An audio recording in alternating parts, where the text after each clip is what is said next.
I'm Brittany Lewis with Forbes Breaking News. The House Oversight Committee held a hearing on the federal response to the opioid crisis. During Monday's hearing, Congressman James Comer connected fentanyl deaths to border security.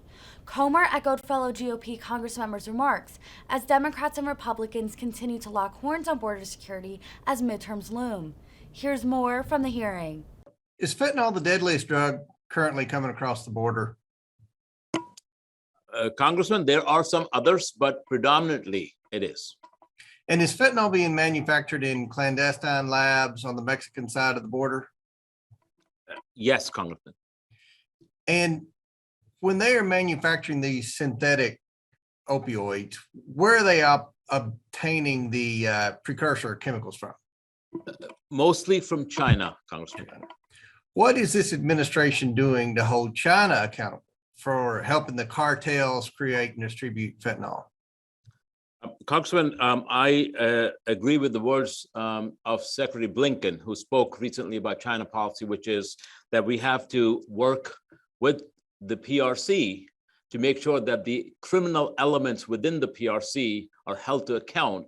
And if China is to be the global leader and demonstrate the leadership, that it must actually hold accountable. So one of the things we're doing is I'm working very closely with our ambassador, Nick Burns, in Beijing, to see how we work together. We have very specific asks of the People's Republic of China, and we've provided them the asks both in meetings as well as in writing.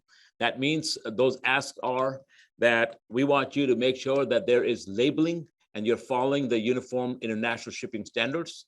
We want you to make sure your companies know the customer, KYC, know your customer protocols, all the way to the end user, and making sure that some of these dual use chemicals, we're keeping a track and working mutually to do that. Now, I spoke at. Let me reclaim my time there. We obviously don't feel that that's a firm stance with China. We all know from history, China is not the most truthful country we deal with. They steal our patent, they steal our intellectual property. They're contributing to the fentanyl crisis we have here in America.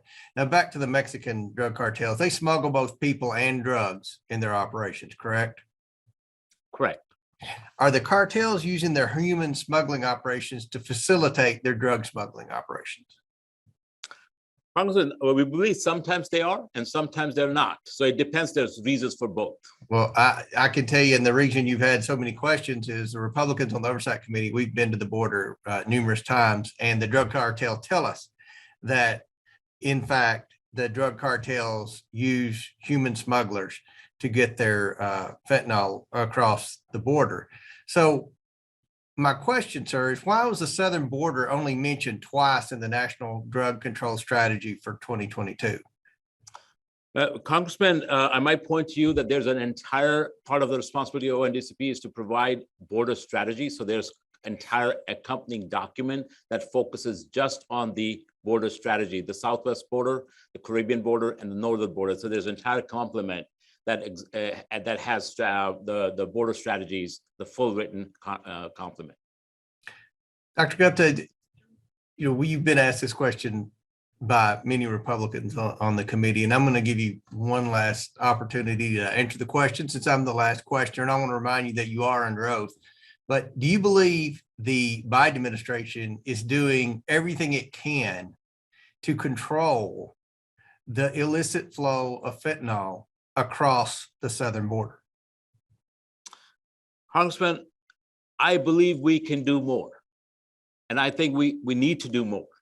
And I believe part of that requires making sure that we're holding Mexico and Mexican government accountable with the same level of energy and enthusiasm that we are working on southbound gun trafficking, as well as cash trafficking. We want them to act accordingly and as robust as we are, because we put a lot of resources into Mexico. We could do more in terms of President's budget and making sure Congress helps us with making sure that folks have the technology, the resources, as well as infrastructure. We think we can do more to stop the shipment of precursors from China and make sure the next country in the line does not substitute for that. I'll close with this. My time's about up. there aren't many areas right now, unfortunately, where there's bipartisan agreement in Congress. There's one agreement that the fentanyl is coming across the southern border, and this administration needs to do more. When you ask for more funding, when we talk to the Border Patrol, they say that this administration continues to do things to tie their hands, like the recent announcement to suspend Title 42. That's only making the illegal border crossings significantly increase. When the border crossing increases, there's more drugs that go across the border.